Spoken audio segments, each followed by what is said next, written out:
Richard Blackwood's voice boomed across the Prestige Club, Manhattan's priciest restaurant, halting all chatter instantly. Green bills cascaded onto Jasmine's silver tray like tangible slights. One by one, $100 zeros, Euro zero fanned across the gleaming surface, forming a grim display that drew every gaze from New York's elite. Jasmine Williams, 29, never foresaw her linguistics doctorate morphing into a daily fight for survival. There she stood in her crisp black uniform, serving $50 zero champagne bottles to men who barely glanced at her face when ordering. Richard reclined in his Italian leather chair, a vicious grin spreading over his artificially bronzed features. "What's wrong, darling? Isn't $100 zero enough?" He motioned to the 3 Japanese investors at his table. "My associates here will decide if your Chinese passes muster." The restaurant morphed into a modern coliseum. Diners at nearby tables feigned interest in their lobster plates, but all ears were locked on the humiliation Spectacle Richard was conducting. It was a Tuesday night in New York's financial core, where men like him shaped global markets before dessert. Jasmine eyed the cash strewn across her tray, $100 Euro zero, more than 2 years' wages as a waitress. It could clear her mother's medical debts, rescue her sister from a failing public school, and ease the tightening stress she'd carried for 3 years. Yet she knew it wasn't about money, it was about dominance. Richard Blackwood, a 52-year-old real estate titan, was proving to key investors he could crush a mere black waitress for sport. "You know what's best," Richard taunted, clapping slowly in mocking praise. "If you flop, you'll apologize right here in front of everyone for wasting our time. I'd bet my wealth you can't even say thank you in Chinese." The Japanese investors' laughter was stilted, uneasy.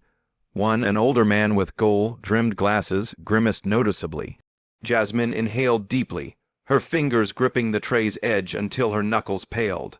For a moment, she recalled her past life as doctor. Jasmine Williams, delivering lectures at global universities, her name synonymous with scholarly brilliance. 3 years prior, her world collapsed when her mother was diagnosed with cancer. Medical bills, bankruptcy, loss of everything. Now here she was, demeaned by a man likely incapable of proper English grammar.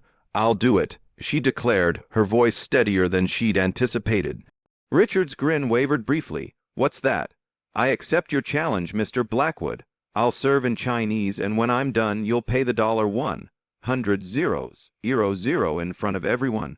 As the crowd scoffed at the waitress daring to take on an impossible task, her eyes held a calm born of enduring far worse trials and guarding secrets too potent to unveil prematurely.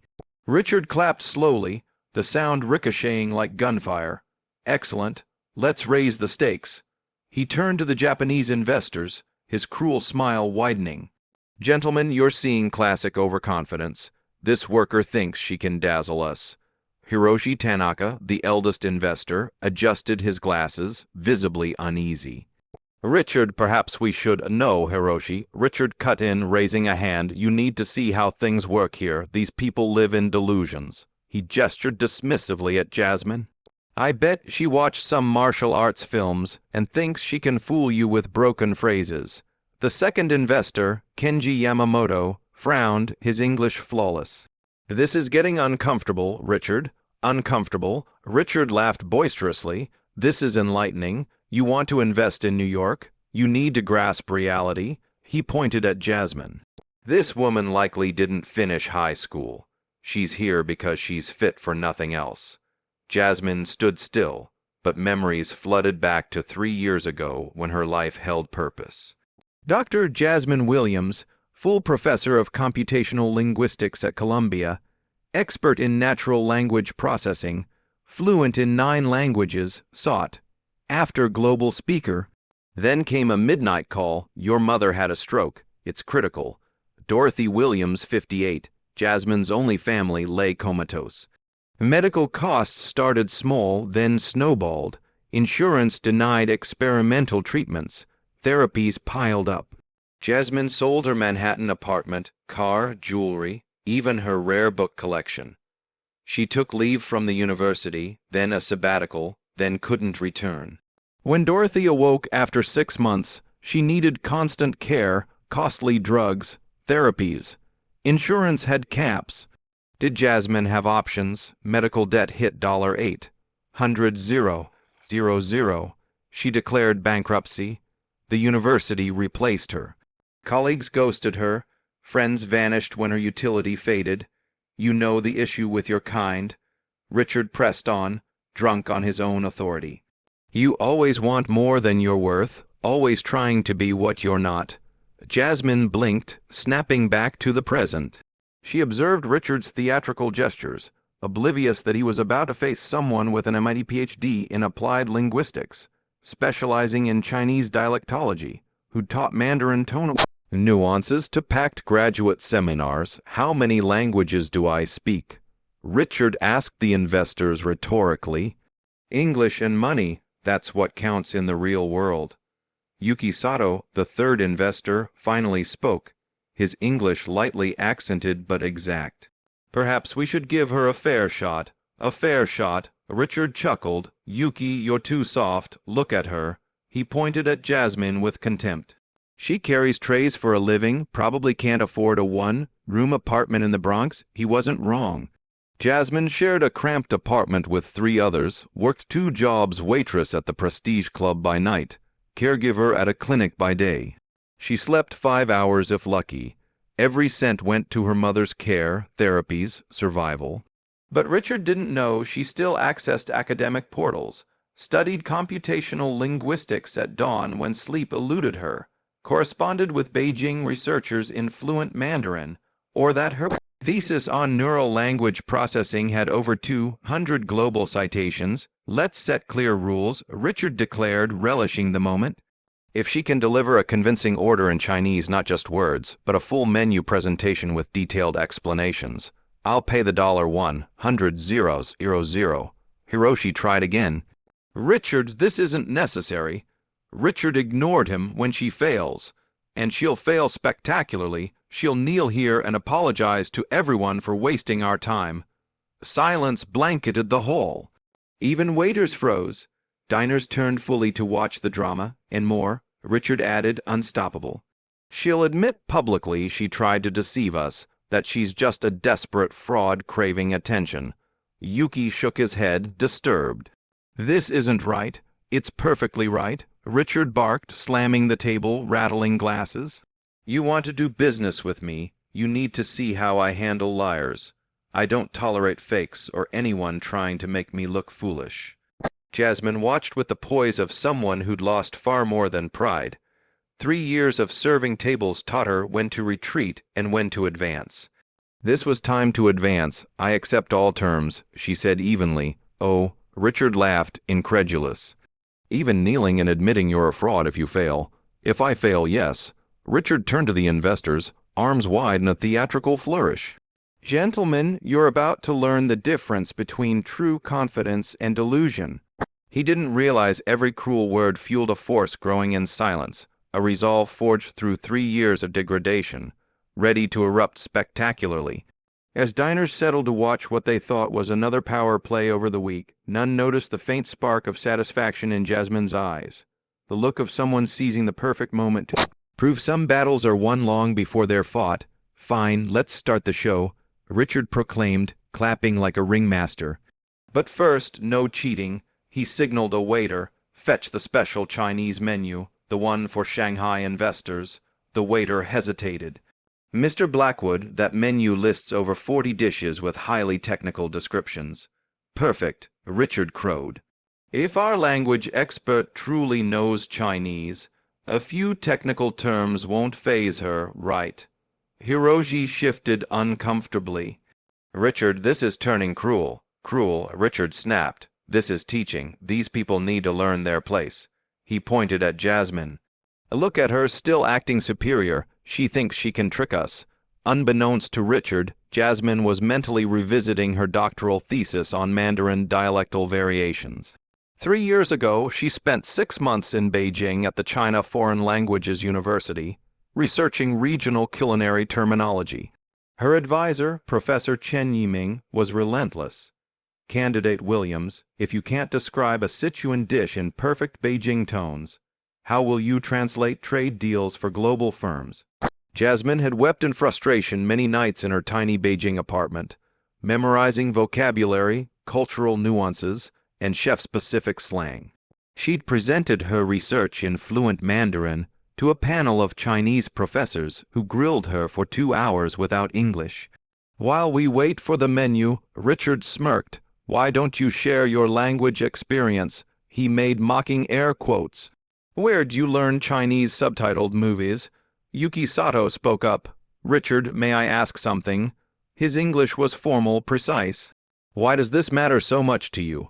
"Because," Richard leaned back, "you're considering a $200 million investment with me. You need to see how I spot frauds." He gestured dramatically.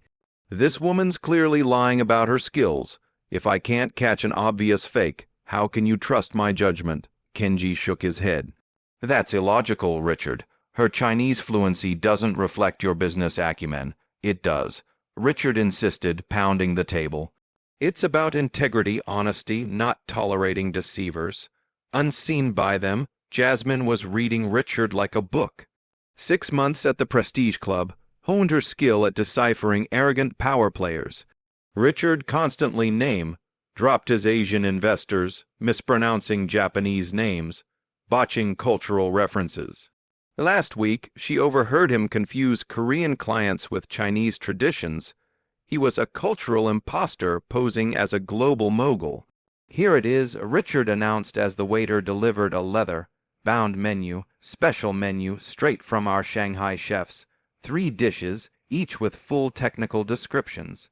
He opened it, then faltered slightly. "Lots of characters here," he muttered. Hiroshi leaned in. "May I see a no?" Richard snapped, closing it. "She does this alone, no help." He handed the menu to Jasmine. "Go on, expert. Describe 5 dishes in Chinese in detail." Jasmine opened the menu and nearly smiled. It was precisely the kind she'd studied in Beijing. She recognized Sichuan specialties she'd not only researched but cooked in cultural immersion classes. "Can I pick the dishes?" she asked calmly. "Sure," Richard sneered. "Pick the easiest. You'll fail anyway." He couldn't fathom that Jasmine was mentally recalling her Beijing University presentation on gastronomic terminology evolution in Mandarin, delivered to 200 people, including food critics and chefs. "First," Jasmine said, locking eyes with Hiroshi, "I'd like to confirm something. Are you gentlemen fluent in Mandarin?" Hiroshi blinked, surprised. "I know some. You, Mr. Yamamoto." Kenji shook his head. "Just basics." "Why?" Richard guffawed, already making excuses. "Oh, you won't understand anyway," he mocked in a whiny tone. "Pathetic. Actually," Jasmine said coolly, "I asked to ensure someone can judge my pronunciation, intonation, and tone accuracy." Yuki sat up. "I'm fluent," he said deliberately. "Born in Osaka, lived in Taiwan for 10 years. My Mandarin's sufficient." Richard hesitated, a flicker of unease surfacing. Until now, Jasmine's confidence was merely annoying. Now it felt authentic. "One more thing," Jasmine added. "You said this is about integrity. Let's make it more interesting."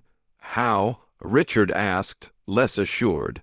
"If I describe 5 dishes in Mandarin, plus their regional origins, preparation methods, and cultural significance, you double the bet to $200,000. Absolute silence followed. Waiters froze, diners held their breath, and if I fail, Jasmine continued, besides kneeling and apologizing, I'll work here free for a month. Richard stared. He wanted to back out, but with the investor's eyes on him, he couldn't look weak. $200,000, he echoed slowly.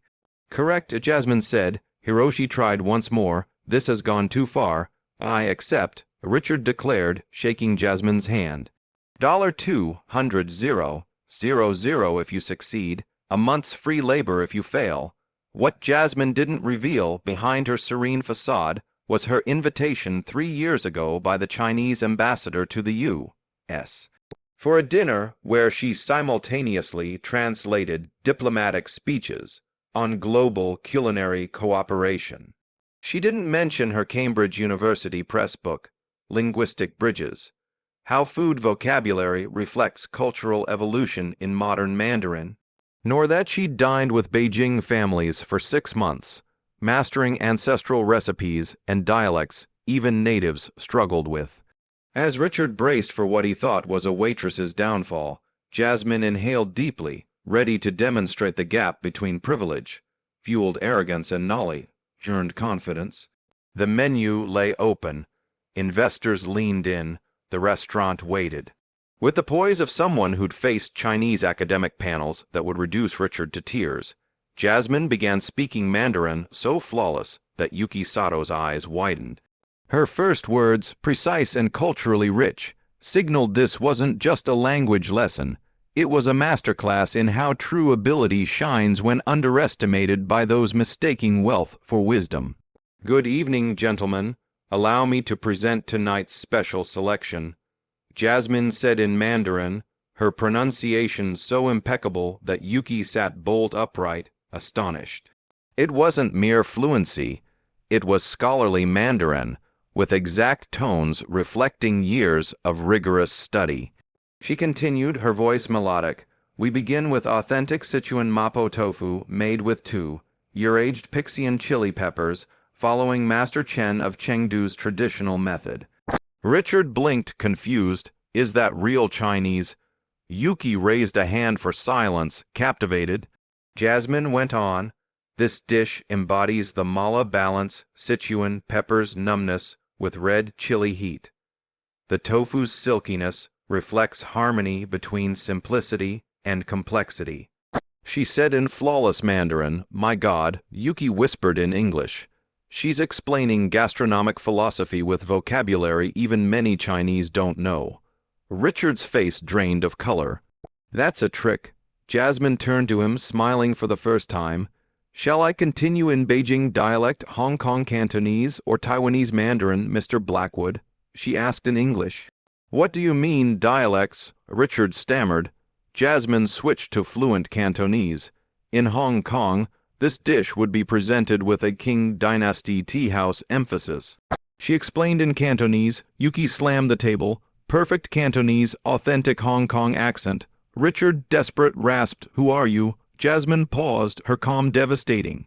I'm Dr. Jasmine Williams, Ph.D. in Computational Linguistics from Columbia, specializing in natural language processing, fluent in 9 languages, former full professor, visiting researcher at Beijing Foreign Studies University, author of Linguistic Bridges, published by Cambridge University Press.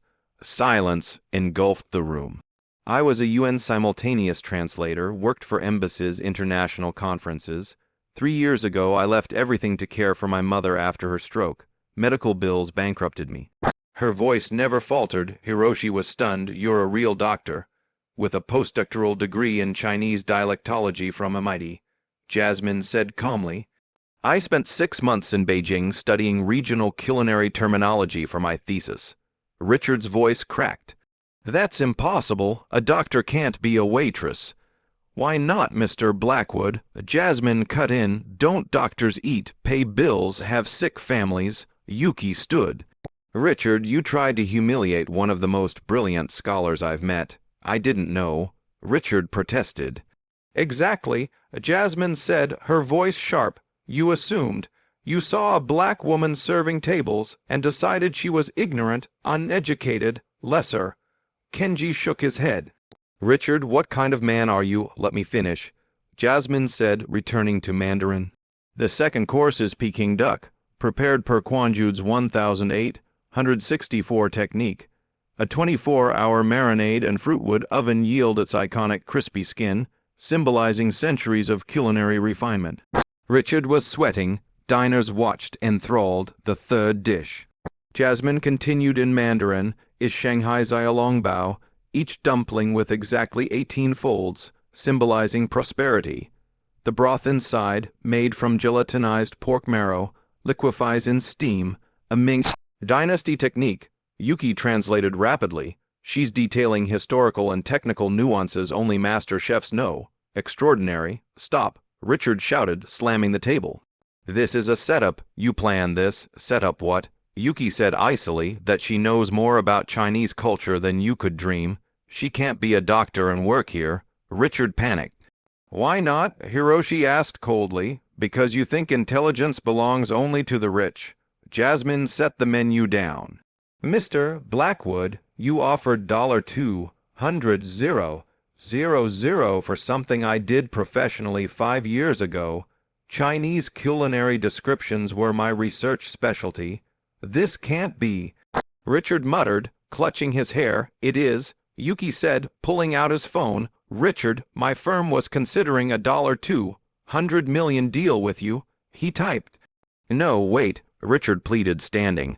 A man who humiliates a scholar for prejudice isn't someone we trust. Kenji said, also on his phone. You can't cancel over a misunderstanding, Richard begged. Misunderstanding? Hiroshi laughed bitterly. You tried to crush her dignity for fun. That's cruelty. Jasmine watched Richard unravel, feeling no joy, only sorrow that such men existed. Mr. Blackwood, your $200,000, please. With shaking hands, Richard counted bills from his wallet, each one peeling away his arrogance. Now, Jasmine said, apologize. Not to me, but to everyone you've judged with your biases. Richard scanned the room. Elite clients, high society, all watched his downfall. I apologize, he mumbled, louder. Jasmine said calmly, I apologize. Richard shouted, his voice echoing. In that moment, as one of Manhattan's mightiest begged forgiveness, everyone saw something greater than revenge, a testament to how true greatness prevails, especially when challenged by petty tyrants mistaking wealth for superiority.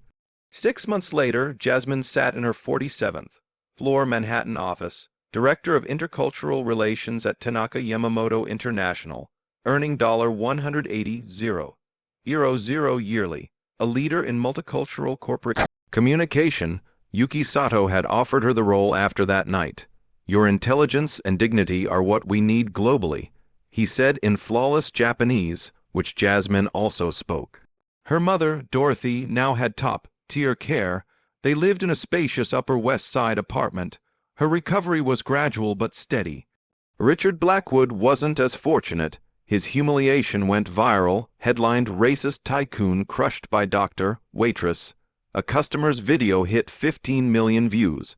The Japanese investors canceled their $200 million deal and shared the story globally. Other investors withdrew. Banks questioned loans. His company went bankrupt in 3 months. His wife divorced him, taking half his assets. His children cut contact, ashamed. Richard lost his apartment, car, reputation. He tried to diminish me because he thought money made him better, Jasmine mused during a Columbia University lecture, where she'd returned as a guest speaker. But he learned intelligence, dignity, and skill aren't for sale. Students gave a standing ovation, some tearful, inspired by her resilience. Richard now sells cars in Queens for minimum wage, occasionally spotting Jasmine on TV as a respected expert. Jasmine learned revenge isn't destroying those who harm you. It's building something so grand their pettiness fades. She turned years of degradation into fuel for success no bigot could foresee. Life tried to mute her, she answered with brilliance. Racism tried to confine her, she soared beyond limits. Arrogance tried to shame her, she rose above all expectations.